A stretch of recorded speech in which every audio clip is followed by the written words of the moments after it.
Hey everyone, welcome to episode 4 of My Nerdy Memories, the third console, and this time we're talking about the Super NES. Now, I mentioned in the NES video, this one's going to be kind of weird. So first, I didn't own a Super Nintendo till I was engaged to be married in around 2006, 2005-ish. Okay? I have only encountered the Super Nintendo a few times over my life up until that point. The 3 games on this list are the 3 games that at 3 different points in my life made a huge impact on me. I'm not going to tell you which game is which till we get to them, but let me kind of set the stage here. The first time I ran into a Super Nintendo was when I was in middle school, right around the 6th grade. Again, for those of you outside the US, 12 grades. Grade 1 through 12, 12 years of school. Grade 6 is considered middle school. So I'm like right at the edge of being a teenager. And I, at this point, am still playing on the NES. I don't have my computer yet. I don't have a Super Nintendo. I don't have a Genesis. I've never even seen the damn things. I just know they exist and they're expensive, and my little tiny child mind does not comprehend it. And I had a kid whose name was Timothy. And Timothy was from a wealthy family, which was unusual where I went to school. Okay? I went to school in a poor part of town here in Florida. The town's nickname is Crime Hills. Take that for what you will. It's still the nickname, too. And he invites me over to show me the Super Nintendo. He had gotten it. He had been playing it. And I'm going to assume he wanted to brag to me, because we weren't really friends so much as frenemies. He was kind of one of those, I'm better than you kids. And I was just one of those meek little, I'm just going to kind of do what you tell me to, because I'm getting social interaction, and that's unusual to me, so I'll put up with the abuse. I didn't have a good childhood, people. That's just how it is. But I remember this, because this was the first time I had seen one of these systems. I go to his house, his mother takes us over to a video store, and we rent a game. And that was the first time I'd ever seen a Super Nintendo game. And we played that game for the weekend, because I stayed over at his house Friday night and Saturday night. Probably stayed up for 24 straight hours, and played that game the entire 24 hours. I did not see a Super Nintendo again until high school, 5 years later. So we go from 6th grade to 11th. So I'm almost graduated. Now, at this point in high school, in the 11th grade, I finally have found kids like me. Nerds. We were all into Magic the Gathering. We all played video games, different games. I was a PC gamer at this point, so I just didn't have consoles. I wouldn't get the PlayStation for another year. So I'm just sitting there. I'm the PC gamer playing Magic the Gathering. We all played Dungeons and Dragons, the whole 9. It got so big that these kids actually convinced a teacher to sponsor a club at the school called the SGC, the Strategic Games Club. And one of these kids, he would frequently just have me come over to stay the night at his place, because we would just spend the weekend, me, him, and like 3 or 4 other kids just causing havoc. And I would just stay at his place because at the time, I lived 2 hours away from school. My mother was lying to the school board about our address to put me in a good high school in a rich part of town. This was rich enough that it had a gated community bordering it.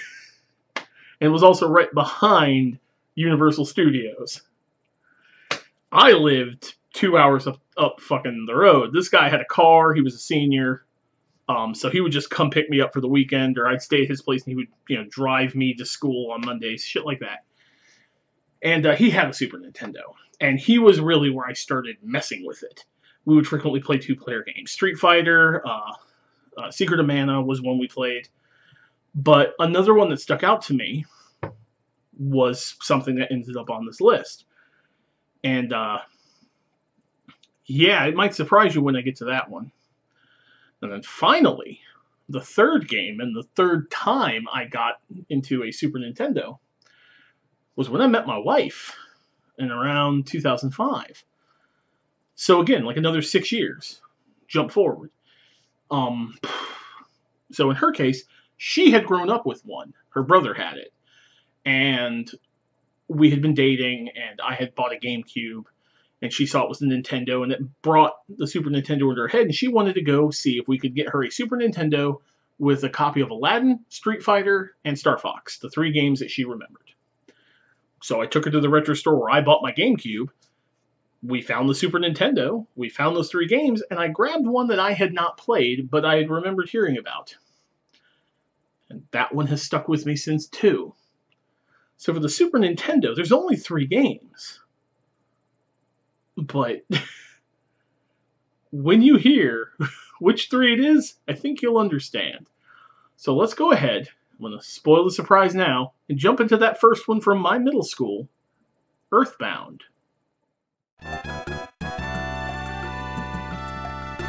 Alright, so the first game for the Super Nintendo, as I said, is Earthbound. And this was my introduction to the Super Nintendo. So, as I kind of briefly covered in the intro, this was during middle school, so let's kind of get right into it. So, my experience with Earthbound happened right as I was beginning my 7th grade year, I want to say, in school. I thought it was 6, it's actually 7th.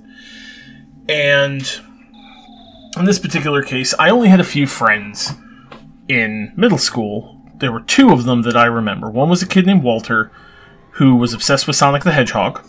And I mean obsessed in that he liked to pretend that he was Sonic the Hedgehog. Mostly based on the cartoon, so chili dogs and the whole thing from way back when. And the other kid was a kid named Timothy. Now, Timothy was a rich kid. He had a lot of money. And he was one of those I'm better than you kids. Like, he knew that he was wealthier. He knew he was financially better than most of us. And as such, he was kind of an asshole. But I had a fair amount in common with him as a kid. We both liked to read. And at the time, I was really into Goosebumps and the Redwall, Brian Jacques series of books. And he was as well, so we frequently talked about that. And we were both into video games. And he got a Super Nintendo pretty early on in '94, and he would frequently talk about it. And then one day, he invited me over to spend the night because he wanted to show me the Super Nintendo and kind of show off. And I remember asking my mother, she said yes. So on the Friday before that weekend, I made sure I had all my clothes and stuff with me at school, because I used to ride my bike to school. And after school, me and him got on our bikes and we rode to his house, which was just around the corner from where I went to middle school.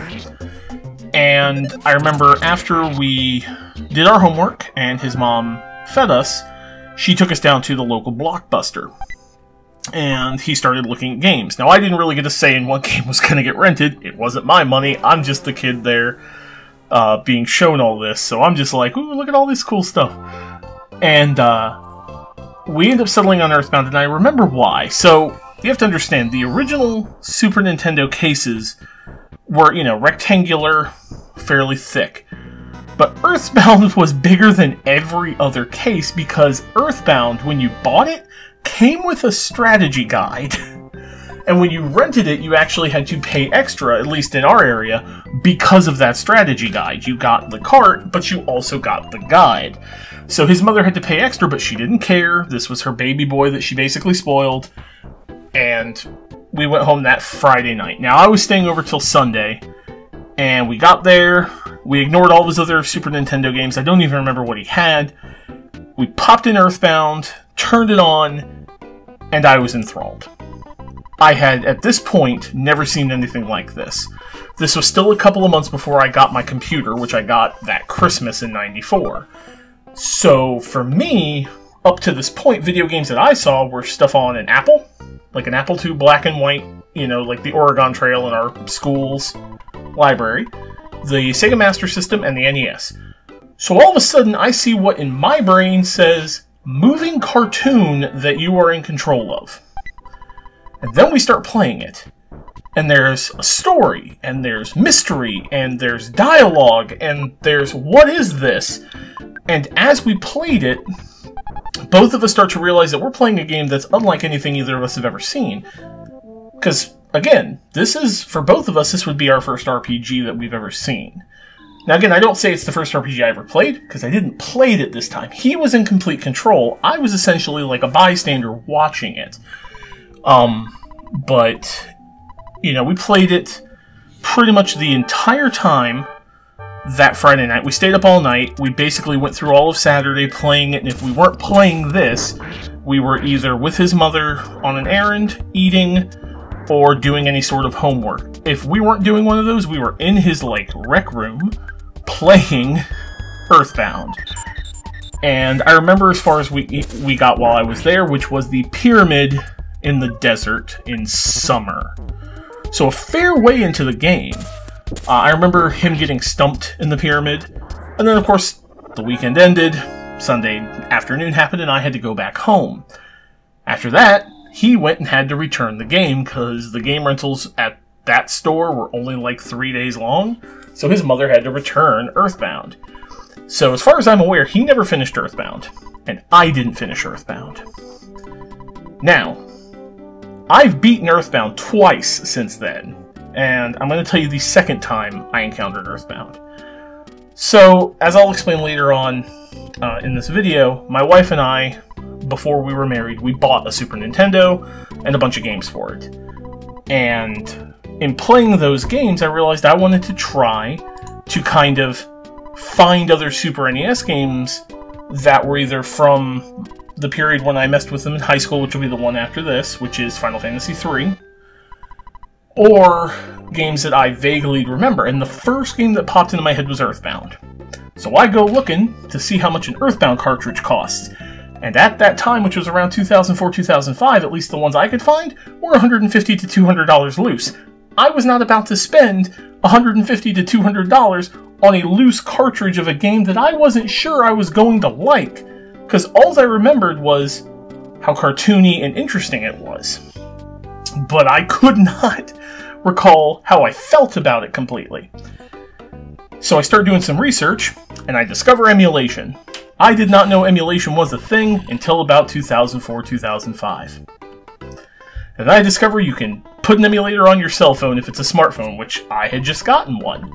So I'm like, okay then, why not? Let's try this. So I downloaded an SNES emulator on my phone, I got a ROM for Earthbound, and I started playing it, and I was hooked. This was a JRPG the likes of which, even after I'd been playing on the PS1 and my computer, that I had never seen. The setting wasn't sci-fi, it wasn't futuristic, it wasn't fantasy, it was modern. I was in cities and towns, and there's cabs and buses, and okay, like, this is weird. You know, I'm fighting people with baseball bats, yo-yos, and frying pans, and bottle rockets. And while I got a kick out of the dialogue as a kid, I didn't understand it till I was an adult. I mean, I'm playing it at this point, I'm like 24-ish, playing Earthbound for the first time on my own. And I'm getting all the jokes and all the cute little references and the stuff like the cop saying you should be inside playing Nintendo games. Like, it's starting to make sense to me. And I played through it, and I beat it. I beat it to the point where I almost had every single piece of Pooh's gear, which, if you don't know, Pooh has a set of gear that he will wear that is the only gear that will actually positively impact him, and the only one I never got was the sword, because the sword has like a 1 in 255 drop chance, some stupid number off of one enemy in one place, and I tried. I spent like a day grinding that area for that drop and never got it. Since then, like I said, I've beaten Earthbound twice. So I beat it once on my phone, and a couple of years later I played through it again. And it still holds up. It's still great. The music is fantastic. And it is still one of the few modern-style JRPGs. Because again, even up to now, most of what you see is sci-fi, fantasy, or sci-fi fantasy blended. So like Xenoblade Chronicles 2, the Final Fantasy series, you don't really see anything modern. You don't really see what would commonly refer to as urban fantasy, which is a modern setting but with magic, things like the Dresden Files. You don't see those things in video games very often, which is sad because I really like those settings. I like the idea of, you know, the real world with a world right behind it that's kind of hidden. You don't get that And Earthbound is one of the few games that does it, and does it well. And it's still a trip. Also, one thing that a lot of people I don't think notice, look at the town names one of these days. It's Onett, Tucson, Threed, Forsyth, Summer, and Winter. It's 1, 2, 3, 4 Summer, Winter. It's real goofy. But yeah, I played Earthbound for this video for probably about 8 hours? 7, 8 hours. I grinded, I got your first companion, got through 2 of the steps, and I wanted to stop because, again, I've beaten it twice. I just wanted to see if my memories held up, and they absolutely do. And this was really, you know, a formative JRPG when I saw it in middle school. Now, the next game coming up, as I said, is Final Fantasy III, which is really Final Fantasy VI, because numbering. And this was the one I played in high school with a friend of mine. Now, back then, I didn't finish it. This time, I wanted to try. But did I succeed? Let's go jump to Final Fantasy III and see what happened, shall we? Alright everybody, we're on to the second game in the Super Nintendo video, Final Fantasy III for the Super Nintendo. Real quick, this is actually Final Fantasy VI. That's the number in Japan, but we didn't get 2, 3, or 5 in the US, so we got Final Fantasy III. This is amusing because when it was re-released on the PS1 with Final Fantasy V, it was titled Final Fantasy VI. So, for the purposes of this video, I'm going to refer to it as FF3, because that's the Super Nintendo's name. Okay? I had mentioned I had a secondary goal of beating Final Fantasy III, as I had not done that when I played it originally back in high school. I'm going to tell you right now, I didn't, and we'll get into why in a little bit. But I want to talk about the point in my life when I got introduced to this game. So, I was in the 11th grade, I was around 16, 17 years old, and I had finally made friends that were like me, in just a ton of nerds. And there was kind of a core group. I ended up knowing like 14, 15 nerds that were into Dungeons & Dragons and Magic the Gathering and Legend of the Five Rings and video games and all of the stuff that I was into. I finally found people that were into it. And there was a kind of a core group. It was me, a guy named Jeff, a guy named Steve, a guy named Mark, a guy named Patrick, and a guy named Brian. Now, Patrick and Brian, they ended up moving very quickly after they graduated. All of those guys were seniors. I was a junior, so I was 11th, they were 12th. And somehow, that group, who had known each other for years, they'd known each other as kids, they just kind of accepted me, and I just became part of that group. And Jeff and me really connected. So I would spend a lot of time over at his place on weekends, because at this point my mother, me, her boyfriend, and my sister had all moved 2.5 hours away from my school. My mom wanted to keep me in this school at least till the end of my 11th grade year, but we had moved upstate. So basically what would happen is Jeff would come and pick me up from my house. He had a car, he would drive 2.5 hours, grab me on like a Saturday morning, or on a Friday night I would just stay with him and my mom wouldn't bring me home, and then he would bring me home on Sundays. And then during the summer, between the 11th and 12th grade, I spent a lot of time at my dad's house. I basically spent my summer at my dad's house, and I would just spend the entire summer hanging out with Jeff and all of these guys. And it was during that period, when I would stay over at Jeff's house, that he introduced me to the Super Nintendo as an actual console. Earthbound was the only experience I had up to this point. But with him, I played Street Fighter, and Super Mario, and Star Fox, and Final Fantasies, and Secret of Mana. Like, me and him actually beat Secret of Mana 2-player. And we played Final Fantasy III.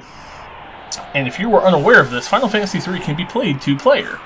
Player 1 will control the map, and will control running around, and then you can assign characters in battle to either player 1 or player 2. So what we did is we gave 2 characters to him and 2 characters to me. He took Edgar and Sabin, the brothers. I took Cyan, and I want to say Terra. At least until we got Go-Go the Mime, and then I took Mime. And we played all the way up to the point of Kefka's Tower in World of Ruin, the literal last dungeon, and then for whatever reason, I can't remember, we just kind of fell off.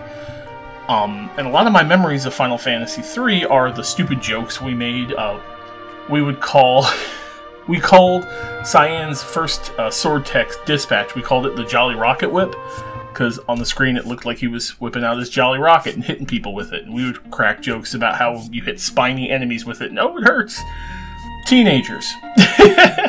We named Gal Word. I think we named Tara Bitch, so everyone called her Bitch. I don't know why we did that. It's weird. We named Samid Arnold, because he struck us as, this big muscle-bound Arnold Schwarzenegger guy. Obviously, we suplexed the Phantom Train. Gotta suplex the Phantom Train. Did all of that stuff. And all of my memories of it were of the time I spent playing it with him. Not actually how I felt about playing it. So I went back and I'm like, you know what, I should try to beat this. I made it about 9 hours. I love the game's story. I love the game's visuals. I love the game's music. I love the game's characters. I love the game's world design. I hate how the game functions as a game. And a lot of it has to do with the character of Gal and the area known as the Veldt. So when I played it this time, I was like, I remember Gal being really cool. I'm gonna use Gal. And then I ran into the Veldt. And I remembered the Veldt. And I started playing through the Veldt. And I spent 2.5 hours trying to get rages for Gal that didn't suck. And the worst part about the Veldt is that you don't get XP for doing anything on it. And that infuriates me. Because I'm spending time running around in circles fighting enemies trying to make a character not suck to do this. I also discovered that I can't play Sabin because Sabin has fighting game inputs for his special attacks, and I'm terrible at that. So trying to actually use Sabin, because I didn't use Sabin back then, my buddy did, I half the time couldn't even get Pummel to work, which is just left, right, left, confirm. For whatever reason, I would somehow screw that up. Maybe I gently pushed it a little too hard and it went up or down with it, so like it's registering an angle? I don't know. The game doesn't tell you. So, yeah, I after about, like 8.5, 9 hours of this, I just said, I'm done.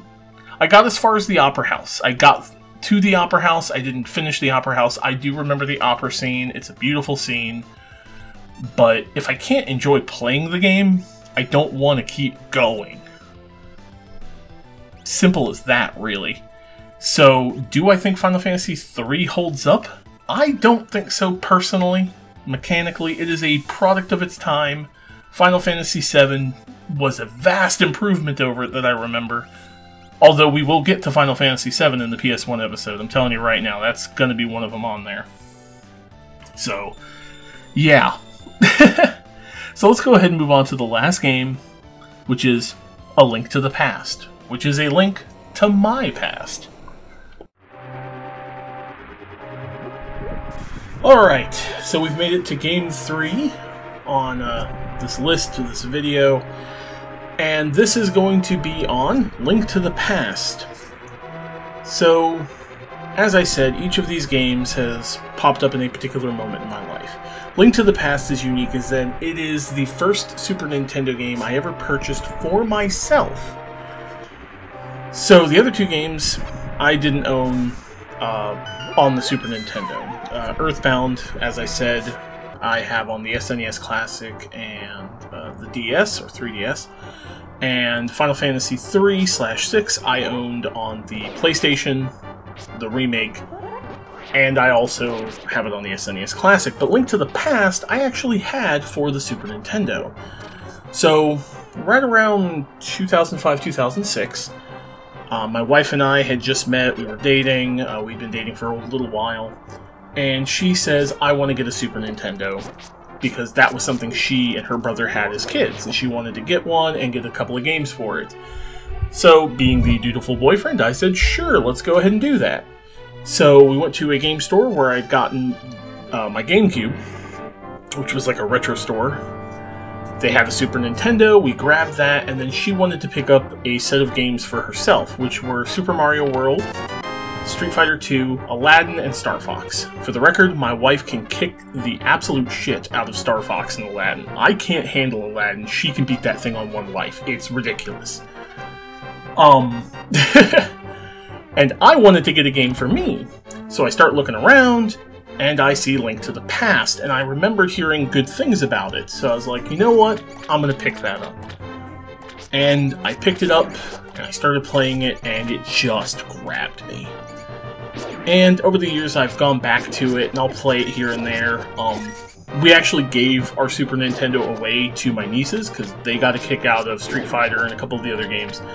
So I've played it on my SNES Classic, I'm playing it here, and it still holds up. And I'll always remember it being one of the games that I wanted, that I got at the start of, you know, the relationship with my wife.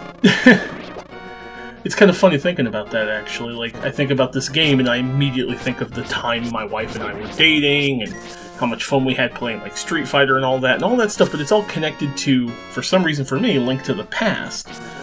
I guess it really is a link to my past, at least. As far as the game itself goes, it's my favorite Zelda game. Since playing it, I've played the original 2, like Zelda 1, Zelda 2 on the NES. I went back and obviously I replayed Zelda 1 here. I've played Link Between Worlds, Skyward Sword, Twilight Princess, Ocarina of Time. I have Breath of the Wild on the Switch.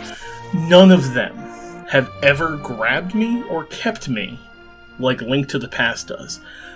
I've not gone back to any of them like I go back to Link to the Past. I'll boot up Link to the Past and just run around in the world and explore it and just marvel at the art and listen to the music and just let myself get lost for an hour or two. I don't even need a save file. I'll just restart and run around. I've actually never beaten Link to the Past, and I don't really care if I ever do, because I just like it. It's just a good game. And for me, it is the best Legend of Zelda game. It's the perfect combination of puzzles, world, music, characters. That's just me. Not saying the other games aren't good, but this is the one I like. So there you have it.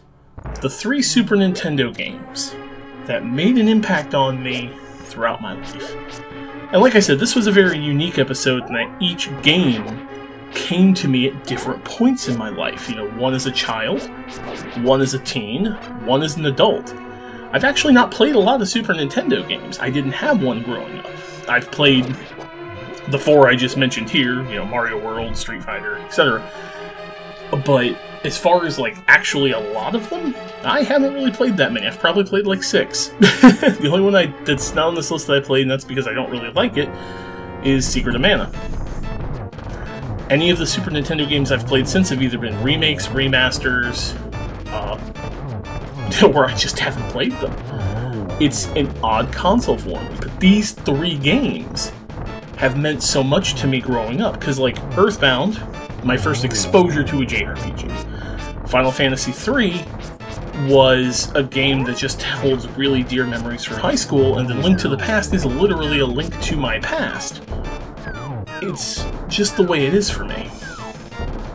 Now, we're about to move on to one of the biggest sections of gaming for me, and that's the retro PC. So, 7 Sega Master System. 7 Sega Master System, I'm just going to leave that in because I don't care, these are unscripted. 8 NES, 3 Super NES. But the retro PC, it's going to have 15. And it's going to take me a while. Because of all the systems, the only one that comes close to retro PC gaming for me is the PlayStation 1. So, I don't know how long it'll be between this video going forward. Obviously, if you see this in the future sometime, I might already have the video out, but yeah, it's going to be a big one. As always, I want to thank you all so very much for watching. Hit the like button, subscribe, leave a comment, let me know what your favorite Super Nintendo game growing up was. And hey, stay nerdy, treat each other kindly, and I'll catch you all in the next one. Take care.